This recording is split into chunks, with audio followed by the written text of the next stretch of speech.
A'udzubillahiminasyaitonirrajim. Bismillahirrahmanirrahim. Assalamualaikum warahmatullahi wabarakatuh. Manaqib Syekh Abdul Qadir Al-Jailani. Cerita kebaikan amal dan akhlak terpuji Kangjeng Syekh Abdul Qadir Al-Jailani.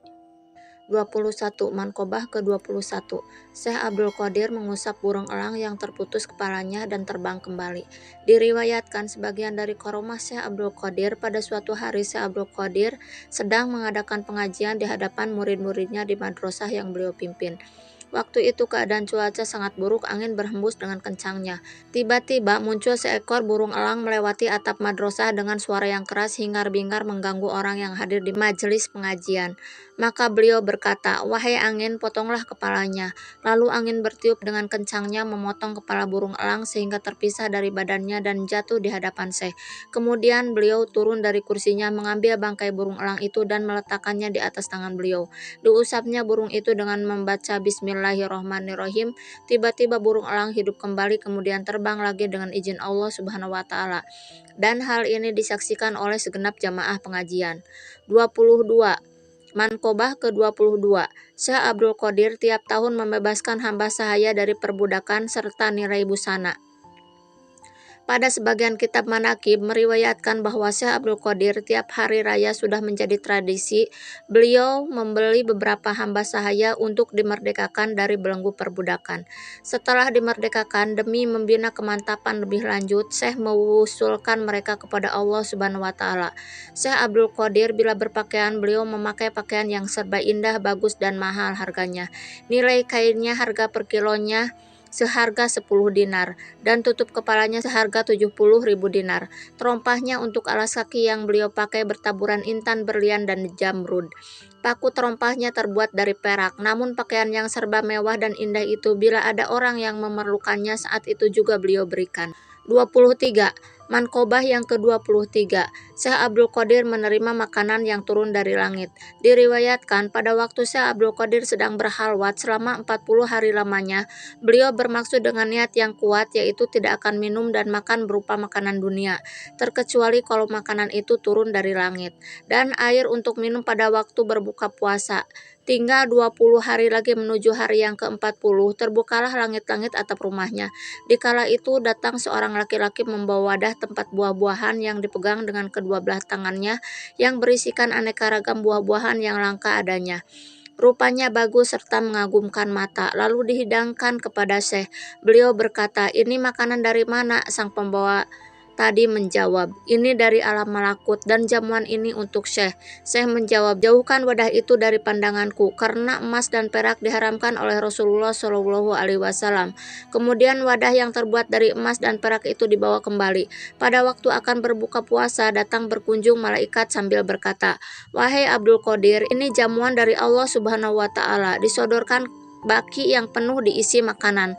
Lalu beliau terima dan beliau makan bersama-sama dengan para pelayannya. 24. Manqobah ke-24. Masyarakat yang menderita penyakit taun atau kolera sembuh dengan rumput dan air madrasah Syekh.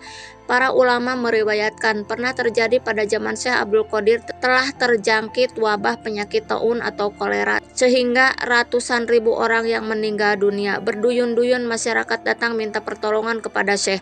Beliau mengumumkan kepada masyarakat, "Barang siapa yang memakan rerumputan yang tumbuh di sekitar madrasahku, Allah akan menyembuhkan penyakit yang diderita masyarakat." Karena terlalu banyak yang sakit dan rerumputan sebagai obat penangkal tidak cukup, malah sudah habis. Lalu Syekh mengumumkan lagi, "Barang siapa yang meminum air madrasahku akan disembuhkan Allah Subhanahu wa taala." Mendengar pengumuman itu, para penderita penyakit mereka beramai-ramai minum air yang ada di sekitar madrasah Syekh. Seketika itu juga mereka menjadi sembuh kembali, sehat walafiat, penyakit taun yang mengganas segera lenyap. 25. Manqobah ke-25. Tulang belulang ayam hidup kembali berkat karomah Syekh Abdul Qadir. Diriwayatkan ada seorang perempuan datang menghadap Syekh Abdul Qadir mengantarkan anaknya untuk berguru pada Syekh untuk mempelajari ilmu suluk. Syekh memerintahkan agar si anak harus belajar dengan tekun mengikuti cara-cara orang salaf dan ditempatkan di ruang kholwat. Beberapa hari kemudian si ibu selaku orang tua murid datang menengok anaknya dan dilihat tubuh anaknya itu menjadi kurus. makannya hanya roti kering dan gandum. Si ibu kemudian masuk ke ruang Syekh dan melihat di hadapannya tulang-tulang sisa makanan daging ayam yang sudah bersih.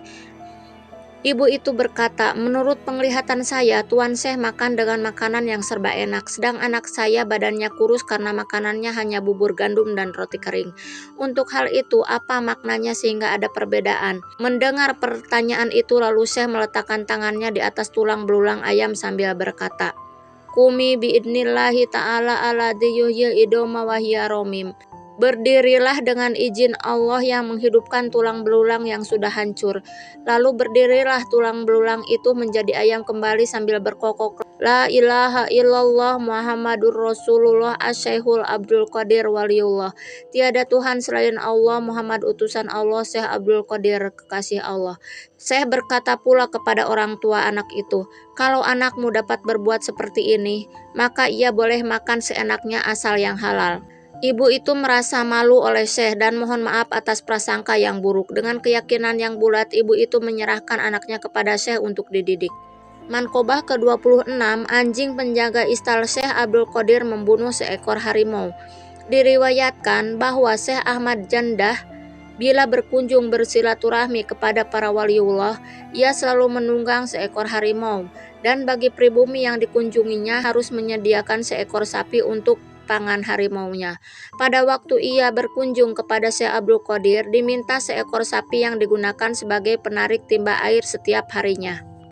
Karena kebetulan sapi itu yang dilihatnya. Sementara harimau sedang mengintai sapi yang menjadi mangsanya, tidak diketahui sebelumnya bahwa di situ ada seekor anjing galak penjaga istal kuda kepunyaan Syekh. Tiba-tiba anjing itu menyerang, menerkam harimau dan digigitnya hingga mati. Ahmad Jandah terkejut. Timbul perasaan malu pada dirinya. Dengan merendahkan diri dan sikap hormat, segera ia menghadap Syekh lalu mencium tangan beliau. Mankobah ke-27, Syekh Abdul Qadir membeli 40 ekor kuda untuk cadangan obat orang sakit. Diriwayatkan, ada seseorang yang bertempat tinggal di suatu tempat agak jauh dari kota Baghdad. Terbetik berita yang sampai kepadanya tentang kemasyhuran Syekh Abdul Qadir. Ia bermaksud akan berziarah berkunjung ke rumah Syekh karena terdorong rasa mahabbah. Setiba di kota Baghdad, ia tercengang keheran-heranan melihat bangunan istal kuda kepunyaan Syekh sangat megah dan bagus. Papan lantai istananya dibuat dari emas dan perak. Pelanannya dibuat dari sutra dewangga yang indah warnanya. Kudanya ada 40 ekor, semuanya bagus dan mulus sehingga kebagusannya tidak ada tolak bandingannya. Terlintas dalam hatinya prasangka yang kurang baik. Bisikan hatinya berbicara, konon dikatakan orang ia seorang wali. Tetapi mengapa kenyataannya jauh berbeda sekali? Ia seorang penggemar pecinta dunia, di mana ada seorang wali yang cenderung mencintai dunia. Sikap perilaku semacam begini tidak pantas diberikan gelar waliullah atau kekasih Allah. Semula ia ingin bertemu dengan Syekh, seketika itu juga dibatalkan niatnya tadi. Lalu ia bertemu kepada seseorang di kota itu. Selang beberapa hari kemudian ia jatuh sakit dan penyakitnya sangat parah. Tidak ada seorang dokter pun di kota itu yang mampu mengobati penyakitnya. Kebetulan ada seorang ulama ahli hikmah yang memberi petunjuk. Katanya menurut diagnosa penyakitnya itu sangat canggih, sulit untuk bisa disembuhkan. Kecuali kalau diobati dengan terapi hati kuda sebanyak 40 hati kuda baru bisa sembuh.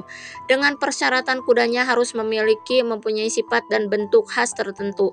Di antara mereka ada yang memperhatikan dan menyarankan segera menghubungi Syekh, karena beliaulah yang memiliki beberapa ekor kuda dan mempunyai sifat bentuk khas yang diperlukan itu. Mintalah kepada beliau pertolongan dan bantuannya. Beliau seorang dermawan dan suka memberi pertolongan. Di waktu mereka menghadap Syekh, dengan sukarela beliau mengabulkan permintaan mereka. Setiap harinya disembelih seekor kuda untuk diambil hatinya, sehingga kuda yang ke-40 ekor itu habis semuanya. Dengan pengobatan 40 hati kuda, sembuhlah orang itu dari penyakitnya. Ia sembuh sehat seperti sedia kala. Dengan rasa syukur yang tiada hentinya diiringi rasa malu, ia datang menghadap Syekh untuk memohon ampunannya. Syekh berkata, untuk diketahui olehmu bahwa sejumlah ekor kuda yang aku beli itu sebenarnya cadangan dan bagian untukmu, karena aku tahu bahwa kamu akan mendapat musibah menderita penyakit parah yang tidak ada obatnya kecuali harus dengan 40 kerat hati kuda. Aku tahu maksudmu. Semula aku datang berziarah kepadaku semata-mata didorong rasa cinta kepadaku. Namun waktu itu kamu berprasangka buruk dan kau tidak tahu hal yang sebenarnya, sehingga kamu bertamu kepada orang lain. Setelah mendengar penjelasan alasan itu ia merasa banyak bersalah dan segera ia bertobat. Lalu Syekh meluruskan dan memantapkan keyakinannya. Manqobah ke-28, Jin dan Setan di bawah kekuasaan Syekh Abdul Qadir. Diriwayatkan pada waktu Nabi Sulaiman alaihi salam memusatkan perhatian pada renungannya, terlintas dalam hati beliau kekhawatiran terhadap umat nanti di akhir zaman. Kekhawatiran dari gangguan jin dan kenakalan setan yang demikian jahatnya dengan perbuatan yang tidak sopan. Tiba-tiba terdengar suara dari alam gaib, sabda Allah, "Kamu jangan khawatir, sebab nanti akan lahir Nabi penghabisan yaitu Muhammad SAW. Di antara salah seorang anak cucunya ada yang bernama Abdul Qadir. Ia akan diberi kekuasaan menguasai jin dan setan. Tidak ada jin dan setan yang tidak tunduk kepadanya." 29. Manqobah ke-29, mengampuni Raja Jin kepada orang yang telah membunuh anaknya. Ulama Baghdad meriwayatkan bahwa di Baghdad ada seorang ulama. Seusai sholat Jumat, berangkatlah ia diiringi para santri-santrinya berziarah ke pemakaman. Di tengah perjalanan, ia menemukan seekor ular hitam yang sedang melata. Dipukulnya ular itu dengan tongkat sampai mati. Setelah ular dibunuh, langsung saja alam sekitar daerah itu diliputi kabut kelam dan menjadi gelap.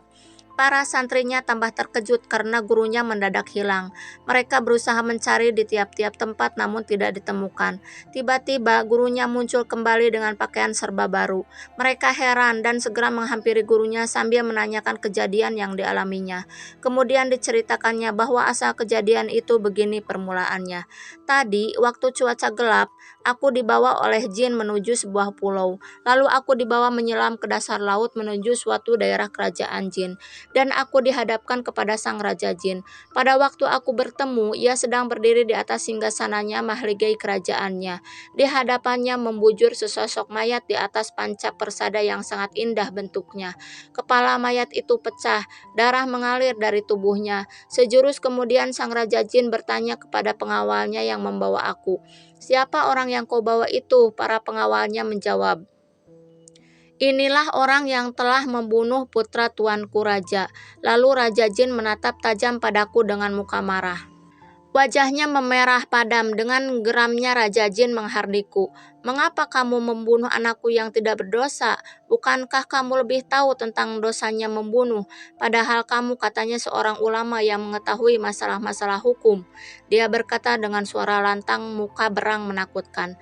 Segera aku menjawab menolak tuduhan itu. "Perkara membunuh anakmu aku tolak, apalagi yang namanya membunuh.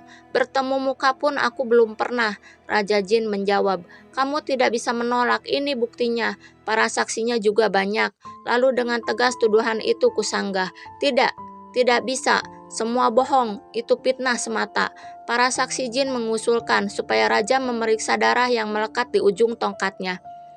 Lalu sang raja bertanya, "Itu darah apa yang ada di tongkatmu?" Aku menjawab, "Darah ini bekas cipratan darah ular yang kubunuh." Raja Jin berkata dengan geramnya, "Kamu manusia yang paling bodoh. Kalau kamu tidak tahu ular itu anakku." Dikala itu aku bingung, tidak bisa menjawab lagi, sehingga aku pusing.